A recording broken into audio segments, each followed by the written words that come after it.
Obrigado, pastor Wesley. Se tirar isso aí, não sobra nada de mim.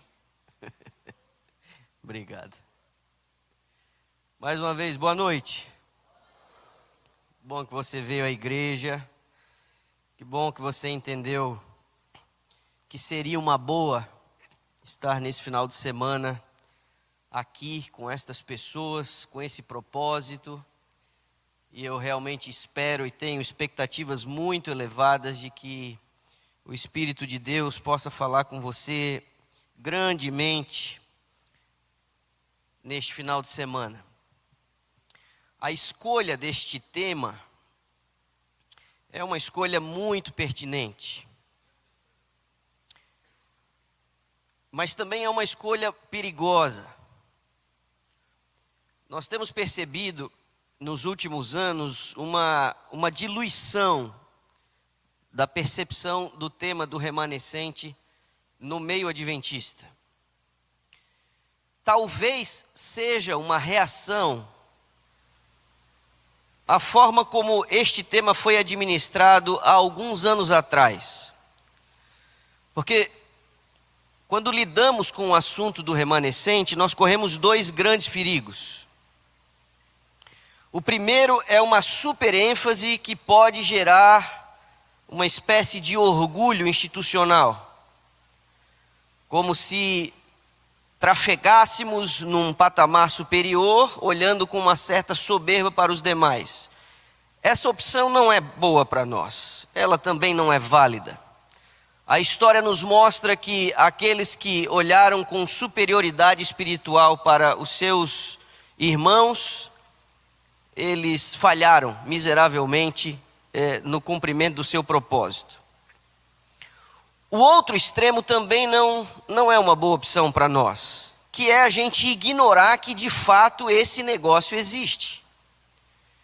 Que é ignorar o fato de que ao longo da história, Deus sempre contou com um punhado de gente que nós, neste final de semana, estamos identificando como remanescente. Este não é um tema que facilmente você consegue tratar dele numa noite, ou numa palestra, ou apenas num sermão. Porque existem muitas camadas para você examinar este assunto. Normalmente, quando nós vamos considerar os principais aspectos do remanescente, nós pegamos 2 ou 3 textos do livro do Apocalipse, mas nós estamos olhando uma coisa complexa a partir de um ponto de vista bem específico, porém incompleto. A minha tentativa, nas 5 oportunidades que eu vou ter com vocês daqui até domingo, é a gente ter um panorama e a gente fazer um circuito para que, sob diferentes perspectivas, a gente consiga montar um quadro o mais adequado possível para a gente não incorrer em nenhum dos dois erros. Nem a soberba, o orgulho espiritual, e nem tampouco algo que compromete a identidade que vem, por consequência, acabar comprometendo também a missão que este remanescente tem. Então nós vamos às Escrituras essa noite, nós vamos ler vários textos essa noite, e talvez das 5 sessões, a última seja mais difícil de ouvir, e a de hoje seja, quem sabe, aquela um pouco mais árida, porque a gente precisa ter um panorama histórico, para a gente entender que o remanescente escatológico, ele não está sozinho, pendurado na linha do tempo sozinho. Ele vem como uma resposta a uma coerência divina e a maneira como Deus tem trabalhado ao longo de toda a história. Meu papel essa noite, meu interesse essa noite, é que a gente tenha essa construção histórica que vai servir como base para os demais temas no restante do final de semana. Então, se você tem sua Bíblia aberta, eu vou pedir para você, ou se você tem sua Bíblia consigo, eu vou pedir para você abri-la no livro do Êxodo, no capítulo 19.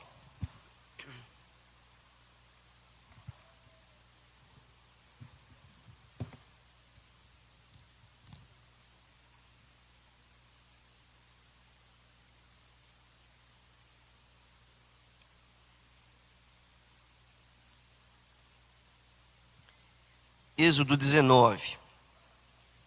E tendo encontrado, eu vou pedir para você inclinar a sua cabeça. Nós vamos pedir mais uma vez a ajuda de Deus. Amantíssimo Deus e Pai Celestial, nós temos uma elevada expectativa de que o Senhor permaneça conosco durante este final de semana. Alguns de nós já podemos perceber a Tua presença. Alguns de nós viajamos muitos e muitos quilômetros. Teve gente que fez um grande esforço para chegar aqui, de tempo, de energia, de saúde, esforço financeiro, investindo em sua própria habilitação para ter um compromisso maior com Jesus, para ter seu coração aquecido com seus irmãos, para se preparar melhor para o cumprimento da missão. Eu peço, por favor, honra estes que te buscaram e que têm te buscado com fome e com sede da tua justiça, por favor, Pai. É a tua palavra que vamos abrir agora. E humildemente tiramos as nossas sandálias, nós reconhecemos toda a nossa limitação. Não há em nós sabedoria suficiente para a gente compreender, para a gente sondar os sagrados mistérios do teu amor e da salvação provida em Jesus Cristo. Mas nós estamos investigando o livro que o Senhor deixou para que nós estudássemos, lêssemos e seguíssemos. E é do teu interesse que a gente entenda. É do teu interesse que a gente responda favoravelmente às tuas instruções. Então, por favor, eu te peço, esteja aqui entre nós e cumpre as tuas mais belas e necessárias promessas. Que o teu Espírito não apenas transite entre nós, mas que ele tome posse de cada um de nós. Não porque nós merecemos, Pai, mas porque nós precisamos. E porque Tu és um Pai amoroso, que tem prazer em atender suas crianças, nós nos colocamos sob os Teus cuidados agora e pedimos, ouve a nossa prece. Nós oramos em nome de Jesus, o nosso Senhor. Amém. O tema do remanescente, ele vai atravessar toda a Escritura como um fio contínuo. Esse não é um tema abstrato, ainda que a palavra não seja corriqueiramente percebida no texto bíblico. Ele é um tema histórico. Porque Deus age na história, porque Deus intervém na história, porque Deus preserva dentro da história um povo que guarda a sua aliança. Se existe remanescente, é porque existe aliança. A aliança define quem Deus é para o seu povo. E define quem seu povo, ou como ele se compromete diante desse Deus. Eu pedi para você abrir em Êxodo capítulo 19. Observe os versos 5 e 6, uma parte dele. Se me obedecerem fielmente e guardarem a minha aliança, vocês serão o meu tesouro pessoal dentre todas as nações. Mais à frente, um reino de sacerdotes e uma nação santa. Este aqui é o fundamento sobre o qual todo o tema vai se apoiar. E a Bíblia vai mostrar uma sequência clara. Deus estabelece um concerto, o concerto é quebrado, Deus suscita um remanescente que mantém viva a verdade que os demais abandonaram. E essa dinâmica vai aparecer desde Noé, ela cresce em Abraão, ela se amplia com Israel e ela vai se afunilando sempre que a infidelidade toma conta da maioria. Ser remanescente não é essencialmente uma questão de sangue ou de tradição. É sempre uma resposta à aliança de Deus com seu povo. Sempre fé naquilo que Deus revelou naquele tempo específico. E esse padrão vai começar bem cedo. Noé, ele vai aparecer como aquele que responde ao chamado quando o mundo inteiro o rejeita. Gênesis 6, verso 18, por favor. Contigo, porém, estabelecerei a minha aliança, e entrarás na arca, tu e os teus filhos, e a tua mulher, e as mulheres dos teus filhos. Mais tarde, quando a infidelidade se torna nacional, Deus vai assegurar. Quando você observar mais tarde, lá dentro ainda do contexto de Israel, o Senhor tornará a estender a mão para resgatar o restante do seu povo. Isso ele disse através do profeta Isaías. A lógica vai permanecer. Remanescente não é sangue, remanescente é uma resposta à aliança. Então vamos aprofundar um pouquinho a questão de Noé. Ele vai responder à verdade presente do seu tempo. Ele vai confiar no que Deus disse e vai entrar num concerto com Deus. O texto vai enfatizar essa distinção dramática entre Noé e o restante do mundo. Olha aí no capítulo seguinte, o verso 23 do capítulo 7. Assim foram exterminados todos os seres que havia sobre a face da terra. O homem e o animal, os répteis e as aves dos céus foram extintos da terra. Ficou somente Noé e os que com ele estavam na arca. Ficou somente, restou somente.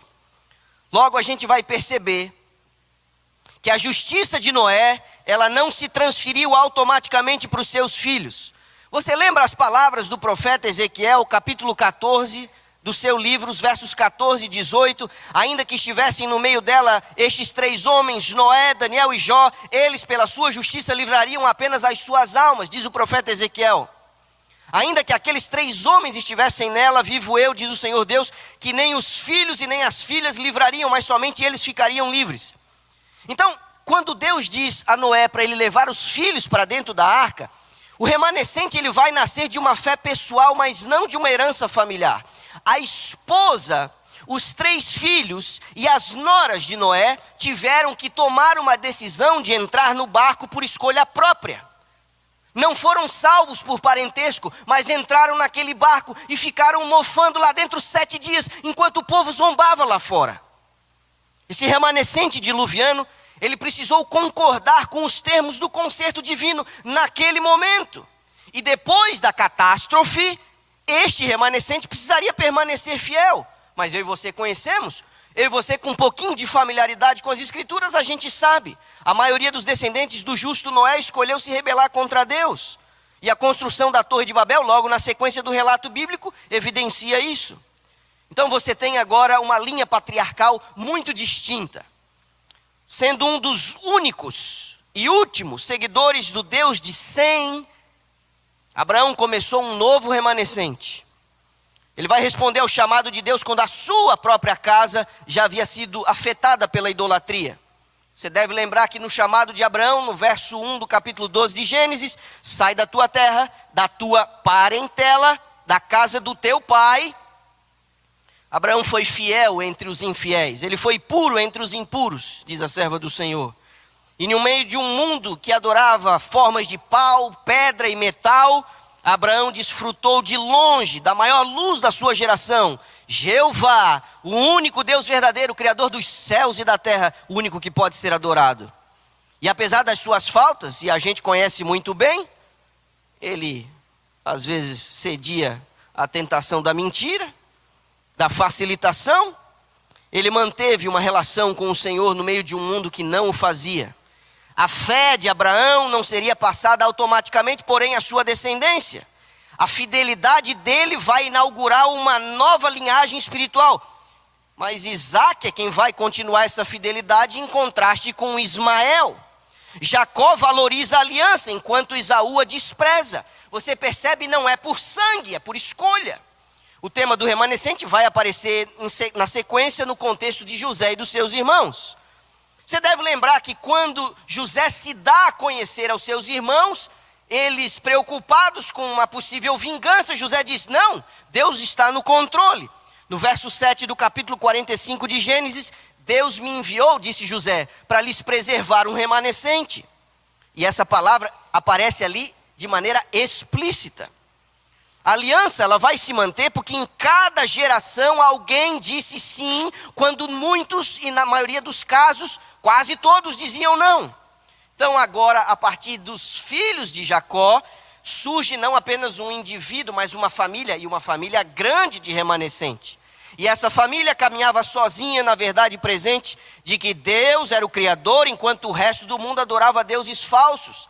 E esses filhos de Jacó tornam-se o que a gente vem a conhecer como a nação de Israel. Israel vai surgir como um remanescente coletivo. Agora a coisa começa a ganhar um pouco de corpo e ficar um pouco maior. Era uma nação pequena, sem grandeza militar, mas com uma revelação singular do Deus vivo. E eles tinham um lema. E você vê isso em Deuteronômio 6, verso 4. Ouve Israel, o Senhor é Deus, o Senhor é um. A Bíblia coloca Israel no centro da sua narrativa. Embora, do ponto de vista histórico, a nação sempre tenha sido pequena, é pouco relevante. Você sabe, entre os grandes poderes do antigo Oriente Médio, ela era uma coisinha de nada. Surgiu tardiamente, quando civilizações como o Egito já acumulavam séculos de história. Ocupou um território reduzido, população muito inferior às demais, como as do Egito, como já mencionei, Assíria, Babilônia, Pérsia. E mesmo no seu auge, Israel nunca foi um império de grande extensão. Com exceção de um breve período ali de Davi e Salomão, ele não exerceu poder militar significativo, limitou-se a uma influência regional restrita. Ao longo da maior parte da história, foi dominado por potências estrangeiras, frequentemente invadido, devastado. Assim, meus irmãos, a relevância de Israel não se explica pelo seu tamanho, pela sua população, pela sua força militar, mas por outro fator, que transcende os critérios tradicionais de grandeza histórica. O que tornou Israel o centro da Bíblia foi a sua religião. Apenas Israel aderiu, embora de forma irregular, à fé original que ia de Abraão, Noé e Adão. Como comunidade, permaneceu como um posto avançado do conhecimento de Deus, durante um tempo em que a verdadeira religião da humanidade era abafada por uma explosão de paganismo e de idolatria, que cobriu o mundo com resíduos de superstições e falsos ensinos. Nesse sentido, Israel foi um remanescente entre as nações, um resto no meio de um mundo que não conhecia o Deus verdadeiro, nem a sua doutrina e nem tinha nenhuma relação com ele. Infelizmente, desde a fabricação do bezerro de ouro até o apedrejamento de Estevão, 1500 anos, o remanescente nunca viveu à altura das verdades que tinha recebido. O ponto central das Escrituras, especialmente no Antigo Testamento, não é tanto o chamado de Israel para o conserto, mas o fracasso em cumpri-lo. A aceitação de ideias pagãs destruiu a nação no período do primeiro templo. E eu e você conhecemos um pouquinho da Bíblia. Quantas vezes os profetas avisaram acerca do adultério de Israel com as culturas vizinhas?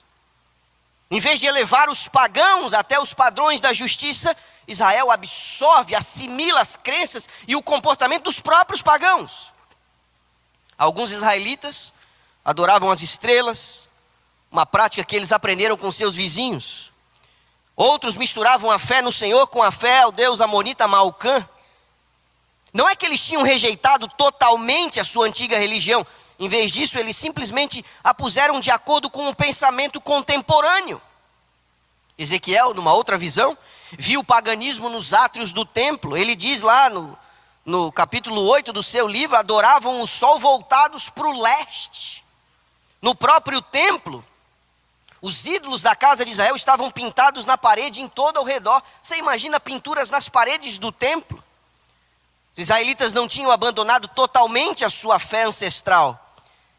Apenas o suficiente para que pudessem assimilar crenças e práticas religiosas estranhas no seio da sua própria religião.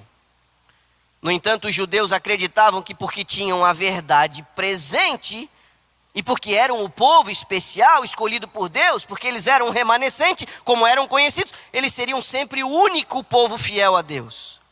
Jeremias vai escrever acerca deles um pouquinho antes de irem para o cativeiro babilônico. Ele diz que na hora que a coisa apertava, eles diziam templo do Senhor, como se fosse uma espécie de pezinho de coelho que você esfrega para alcançar o favor de uma entidade superior. Fizessem o que fizessem, eles acreditavam que tinham o templo do Senhor para os salvar. Eu estou falando do remanescente histórico. E o quadro não é muito belo. E eu e você sabemos disso. As perversões religiosas de Israel se traduziam também em perversões morais e éticas. Quando você vê o profeta Isaías, ele era um jovem, menos de 20 anos. E quando nós lemos o livro de Isaías, nós o vemos na flor de sua juventude, indo ao templo para orar, porque ele estava com sua alma aflita, com sua mente perturbada pela condição espiritual do seu povo. Quando ele é tomado em visão e chamado ao ofício profético, meus irmãos, ele não era profeta ainda, ele era apenas um jovem no meio de uma nação que via o seu povo corrompido, voltando as costas a Deus, e ele foi na igreja para orar pelo seu povo. E foi um coração de um jovem que intercede pelo povo e não fica azedo reclamando do povo, mas vai ao templo para dizer: Senhor, por favor, nos ajuda, porque a coisa aqui está muito difícil. Quando Deus fala com ele em resposta à sua oração, Deus diz lá no capítulo 1, versos 5 e 6, toda a cabeça está enferma, todo o coração fraco, desde a planta do pé até a cabeça, não há nele coisa sã, feridas, inchaços, chagas podres. Esse é o diagnóstico que Deus faz do seu povo. Homicídio, adultério, roubo, incesto, opressão, idolatria, fornicação, inveja, orgulho, mentira. Tudo isso havia no meio do povo remanescente. Todos os pecados clássicos contra os quais Deus os tinha especialmente avisado, proliferavam entre eles. E contra isso a voz dos profetas se levantou. O problema grave era que a nação hebreia sofria de uma liderança corrupta, vacilante, inconstante. Você sabe que quando o reino foi dividido, nós temos a história de 20 reis ao norte e 20 reis ao sul. Você sabia que 20 reis do reino do norte, nenhum deles cumpriu as especificações da aliança? Nenhum se salvou dos 20 reis do norte, nenhum deles. E dos 20 reis ao sul da dinastia de Judá, 8 cumpriram os termos da aliança de alguma forma ou parcialmente, mas 12 deles não, ou seja, de 40, 32 reis não fizeram o que tinham que fazer. Você vê ali uma linha de líderes infiéis, inconversos, leva a nação de uma crise a outra até que ela rui completamente. Muitos sacerdotes, dirigentes espirituais da nação também apostataram. O profeta Sofonias diz: sacerdotes profanaram o santuário e fizeram violência à lei. Ele diz isso no capítulo 3 do seu livro. Isaías também vai falar no capítulo 28, erram por causa da bebida forte, são absorvidos pelo vinho. Você imagina sacerdote, sob o efeito do vinho, indo oficiar no templo? Ezequiel vai falar contra os pastores. O capítulo 34 é um capítulo clássico. Ai dos pastores de Israel. Apacentam a si mesmos, não apacentarão as ovelhas. Estes pastores, serviços de adoração praticados por Israel também se tornaram inaceitáveis para o Senhor. Deus em algum momento falou: eu não aguento mais essa oferta de vocês. Malaquias censurou aqueles que traziam ofertas defeituosas. O afastamento da palavra de Deus levou que a nação se dividisse em 2 reinos, que esporadicamente lutavam entre si.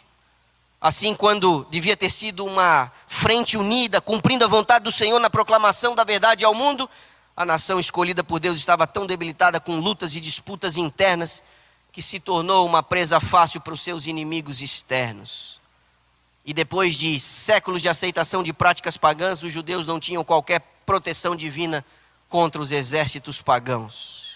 A pergunta que eu faço é: como é que um movimento perturbado por tanta dissensão, tanta confusão, tantos conflitos, poderia ser classificado como remanescente?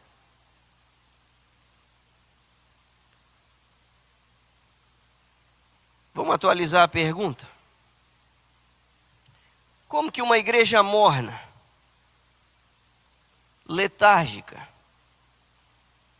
que provoca ânsias em Deus, também poderia ser considerada uma igreja remanescente.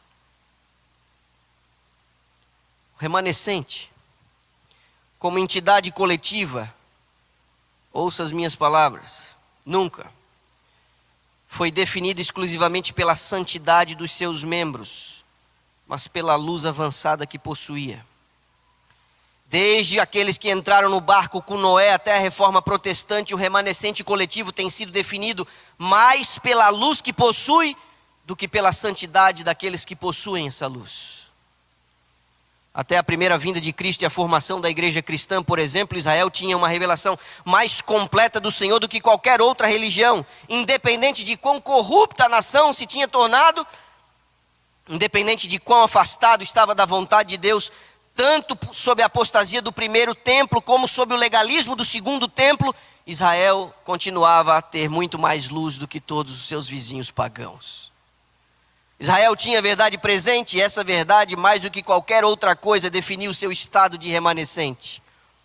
Israel tinha a verdade presente, e esse era o fator distintivo.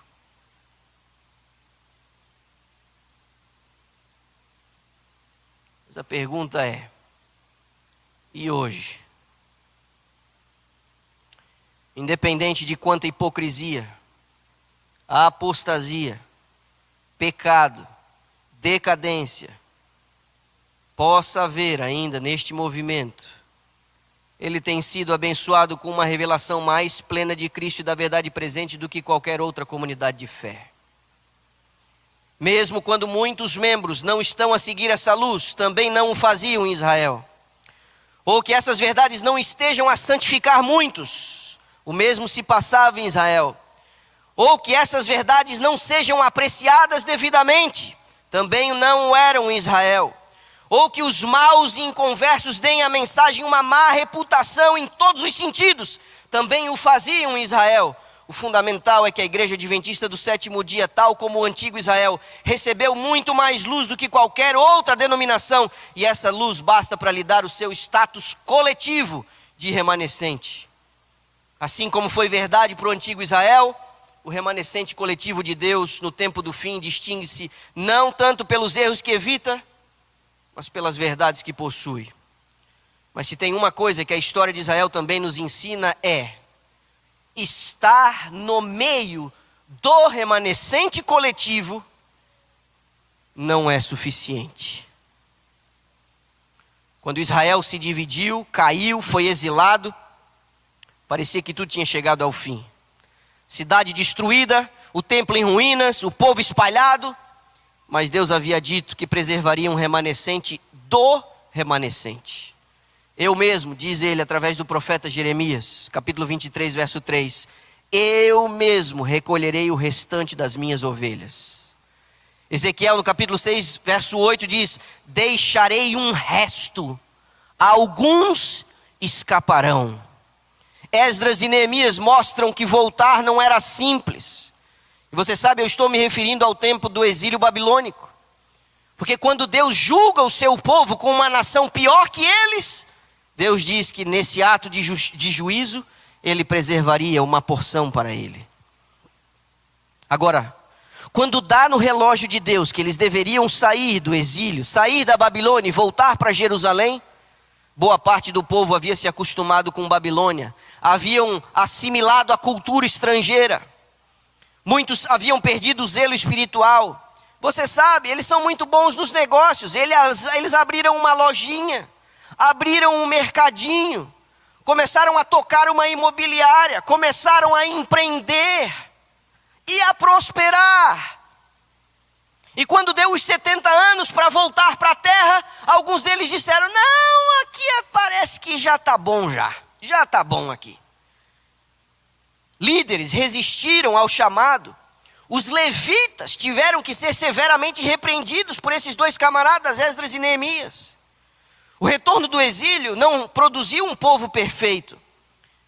Surgiram outros problemas que tiveram que ser enfrentados. Casamentos mistos, negócios no sábado, corrupção, desânimo, comparações, identidade fragilizada. Tudo isso você consegue ver ali com Esdras e Neemias nos seus livros. Essas coisas são combatidas no retorno para Jerusalém. Mas ainda assim havia um núcleo fiel.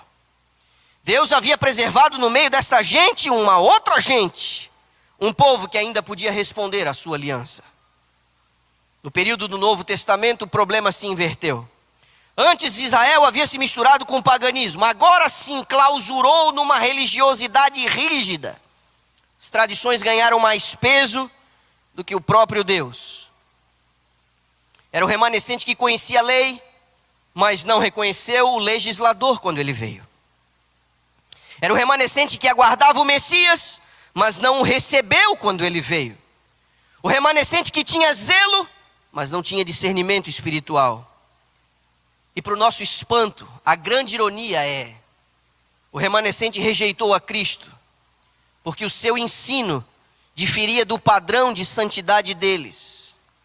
Eles cometiam os mais horríveis pecados, como conspiração e assassinato, porque esse mestre não seguia a regra deles. Tal como seus antepassados se sentiam seguros porque eram os eleitos de Deus, mas estavam realmente convencidos de que a sinagoga sairia vencedora. Eram descendentes de Abraão e acreditavam que isso lhes bastava. Essa cegueira chegou a limites inacreditáveis. Havia consenso entre a elite religiosa de que esse carpinteiro lá da Galileia deveria morrer. Quando testemunharam a ressurreição de Lázaro, não podendo negar o milagre, o Evangelho de João diz que eles começaram a pensar em matar Jesus, mas também Lázaro.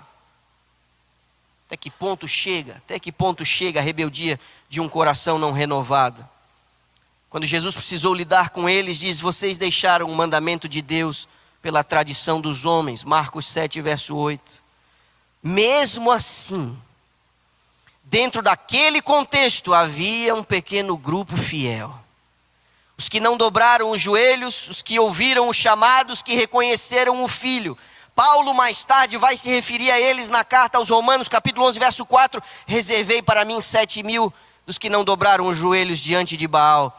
Aqueles que receberam a Cristo, deles nasce o que nós viemos a conhecer como a igreja apostólica.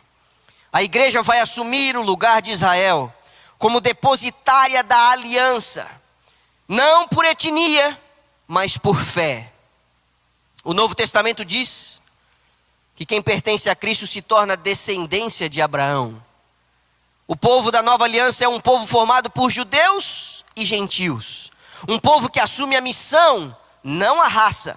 Que recebe as promessas, não por herança sanguínea, mas por fé. E esse novo remanescente tinha a missão de levar ao mundo a verdade revelada desde o Éden, agora iluminada pela cruz e pela ressurreição. Você lembra como isso é tratado nas cartas de Paulo? Como que Pedro vai se referir a isso? Gálatas 3:29, se sois de Cristo, também sois descendentes de Abraão. Em Hebreus capítulo 8, verso 8, firmarei nova aliança com a casa de Israel e de Judá. 1 Pedro 2:9, vós sois raça eleita, sacerdócio real, nação santa, povo de exclusividade de Deus.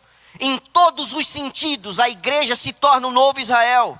Ocupa as mesmas funções, reclama as mesmas promessas, tinha o mesmo propósito de ensinar o mundo sobre Jeová, o Criador dos céus e da terra. Mas agora a igreja deveria acrescentar o conhecimento do Filho, que morreu pelos pecados do mundo. E um dos temas centrais do Novo Testamento é o conceito de um remanescente de judeus e gentios, chamado das trevas para a luz.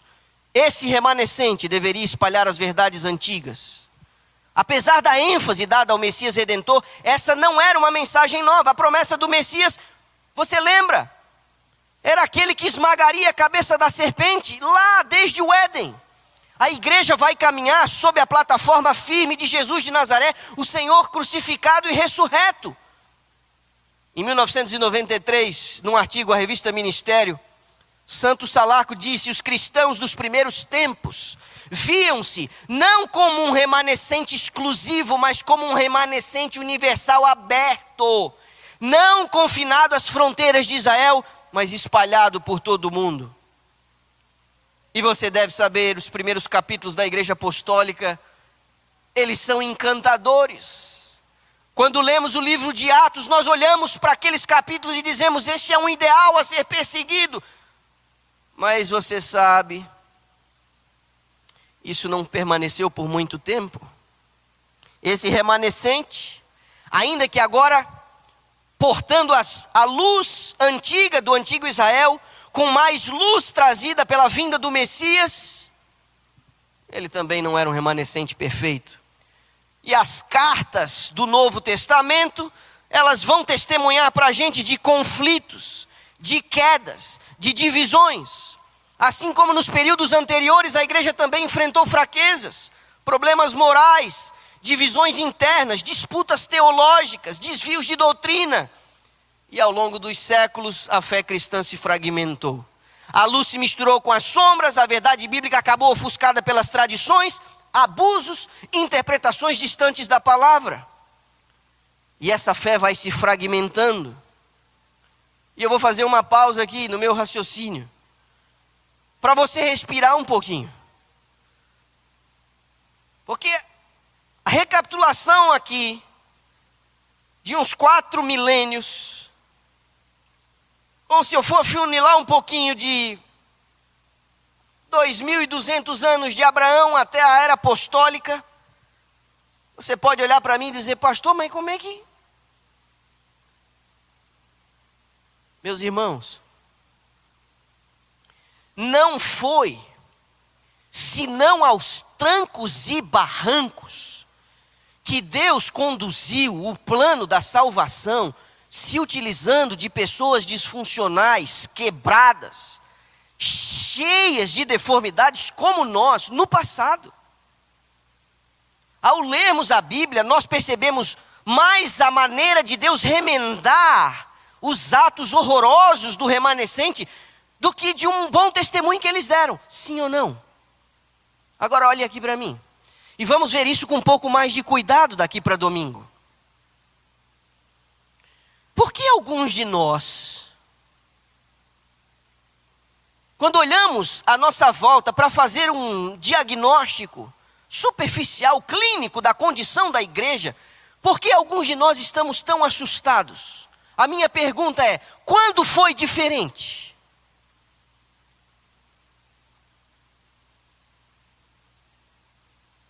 Repito, o que tem distinguido o remanescente ao longo da história não é o tipo de vida à altura da expectativa de Deus, mas apesar do seu mau exemplo e das suas más práticas, é que aos trancos e barrancos sempre houve alguém que conseguiu conduzir esse conhecimento e espalhar esse conhecimento.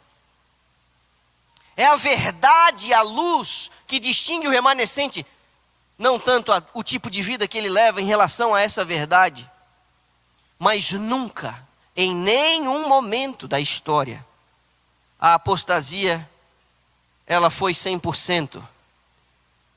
Sempre houve um punhadinho de gente teimosa, que apesar da maioria, das pressões, dos estímulos e das tentações, sempre houve um punhadinho que decidiu ser fiel quando a maioria abandonou o caminho da fé.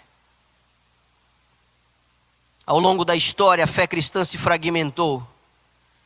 E assim como Deus levantou remanescentes anteriores, também levantou um povo para restaurar verdades antigas que haviam sido negligenciadas. Não por superioridade espiritual, mas por responsabilidade histórica e missional. Esse povo recebeu a incumbência de resgatar doutrinas fundamentais, reformar distorções acumuladas e apontar novamente para o Evangelho eterno. Infelizmente, esse novo remanescente não era muito diferente dos que o precederam. Mesmo tendo conhecimento complementar, Paulo teve que lidar com problemas de fornicação na igreja de Corinto. Preconceito étnico levou à necessidade de instituir o diaconato no início da igreja. Fez com que Paulo tivesse que repreender Pedro mais tarde por seu partidarismo. Apostasia e falsos ensinos combatidos nas cartas de Pedro. Fofoca e intrigas condenadas nas cartas a Timóteo. Desacordos teológicos, circuncisão, ressurreição, carnes sacrificadas aos ídolos. Paulo profetizou de uma grande apostasia em 2 Tessalonicenses. Tão grande que a igreja seria comparada a uma prostituta por João no livro de Apocalipse. No tempo da reforma, As igrejas reformadas dividiram-se em numerosos grupos que faziam guerra umas com as outras, quando não estavam a guerrear contra Roma. Calvino queimou seus hereges. Zwinglio afogou os seus. Lutero, em algum momento, animou o Estado a esmagar, matar e assassinar camponeses que haviam se revoltado. Todas as igrejas protestantes tinham erros doutrinários graves. À medida que o tempo passava, a teologia protestante tomou diferentes rumos.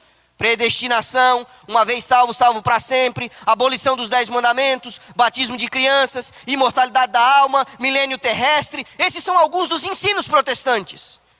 Igrejas iam de um extremo a outro, dos credos ao pietismo extremo.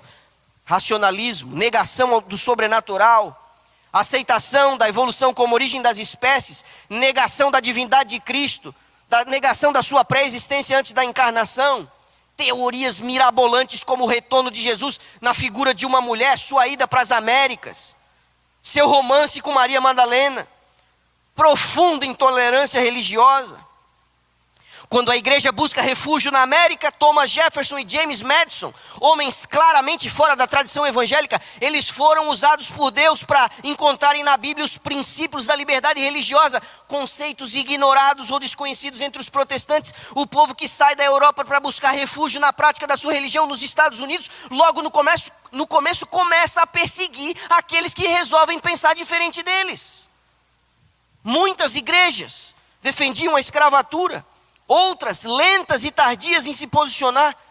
Claro que Deus ainda contava com pessoas fiéis. Elementos puros das doutrinas elementares podiam ainda ser encontrados, mas o cristianismo havia se tornado uma profunda Babilônia espiritual. A questão nunca foi ser melhor que os outros. A questão é responder à luz que Deus confiou. Repito, remanescente não é definido pela perfeição dos membros. É definido pela revelação que recebe, pela fidelidade ao chamado. O remanescente sempre é pequeno, sempre é frágil, sempre é dependente da graça, mas sempre é chamado a guardar algo que o mundo perdeu. Eu quero encerrar as minhas considerações. O conceito de remanescente envolve distinção. Separar do todo uma parte que permanece fiel. Se o remanescente esquece o que o distingue, ele perde o seu propósito. Se o remanescente se orgulha, ele perde a sua sensibilidade. Se o remanescente dilui a sua identidade, ele perde a sua missão. A história do remanescente é a história da aliança. Quando a aliança é esquecida, Deus chama o povo de volta a ela. Quando a aliança é quebrada, Deus restaura. Quando a aliança é desprezada, Deus preserva um povo que a valoriza. O tema inteiro culmina numa pergunta simples e profunda. A luz do remanescente chegou até nós. O que você vai fazer com essa luz? A questão não é se existe um remanescente, mas se nós responderemos à luz que nós recebemos. Assim como tinha feito milhares de anos antes, quando a sua igreja estava na Babilônia literal, o Senhor voltaria a suscitar um povo que encontraria, restauraria e promulgaria as verdades distintivas que fariam o mundo regressar ao começo. Você sabe, o remanescente não costuma trazer nada novo. Ele apenas restaura verdades que foram deixadas pelo caminho. Pegue qualquer doutrina distintiva deste movimento adventista e você verá, nós não inventamos nada no século XIX. As verdades distintivas do adventismo não são verdades novas, são verdades que foram esquecidas desde os tempos antigos. Nós não trazemos nada de novo, nós estamos apenas dizendo à igreja cristã, a cada nação, tribo, língua e povo, um evangelho que é eterno e tentando resgatar aquilo que foi deixado pelo caminho. Deus voltaria a chamar um remanescente antes do seu retorno à terra. Meus irmãos, pode soar pretensioso. E de fato é pretensioso quando a gente ignora a responsabilidade do chamado. Mas acompanhe comigo esse raciocínio. Então quer dizer, Noé, que está todo mundo errado, Noé, e só você que está certo. Então quer dizer, Abraão, que está todo mundo errado. Só você que está certo. Então quer dizer, Israel, que todas as outras nações estão erradas. Só vocês é que estão certos. Então quer dizer, Pedro, Paulo, André, Tiago, João, está todo mundo errado. O sinédrio, a nação, os escribas, a elite, os pensadores, os anciãos, todo mundo está errado. E vocês cheirando a peixe, vocês é que estão certos. Noé, Abraão, Israel, Pedro, Paulo, qualquer um que tenha trazido para si a condição de remanescente, não está inventando nada novo. Eles estão apenas resgatando aquilo que nunca deveria ter sido esquecido. Verdades antigas, verdades elementares. O que mais tarde o apóstolo João chamaria de evangelho eterno. Mas esse é um assunto para amanhã à noite. Feche seus olhos, por gentileza. Querido Deus e amado Pai,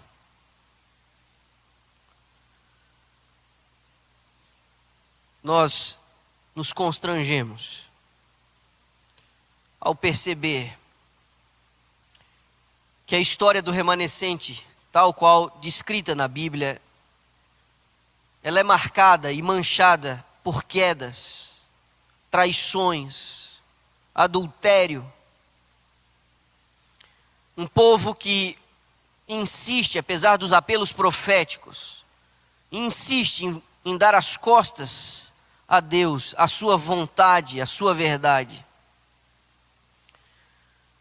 Mas nós louvamos o teu nome porque, a despeito de um abandono e uma apostasia generalizada, a verdade nunca ficou desamparada, sempre houve alguém que a portou, sempre houve alguém que a conservou, e sempre houve alguém que a promulgou. Nós estamos vivendo em tempos estranhos, Senhor. Tempos difíceis. Mas diferente de todo este panorama histórico que acabamos de recapitular, nós vivemos numa época diferente. Porque estamos às portas do paraíso. E estamos não apenas para resgatar verdades antigas e elementares, nós estamos aqui para dar a última advertência ao mundo, o último convite ao mundo. Isso não nos torna melhores do que os outros, isso nos torna mais responsáveis. O Senhor ama as suas criaturas, e o Senhor não quer, de maneira alguma, perder nenhuma chance de que estas pessoas sejam avisadas e tenham a chance de decidir, de refletir e de aceitar a tua oferta de amor. Nos próximos dias nós vamos precisar entender qual é o impacto de toda essa linha histórica neste momento profético. Qual a responsabilidade, como isso nos toca hoje. Mas ao recapitularmos essa história, isso não apenas serve para nos dar um panorama, isso nos serve como advertência. Isso nos serve como alerta. Nós não precisamos cair, nós não precisamos nos desviar onde eles caíram e onde eles se desviaram. Nós não precisamos absorver o mundo e nós não precisamos afundar num legalismo hipócrita. Deus do céu, nos ajuda a sermos aquilo que o Senhor espera que a gente seja.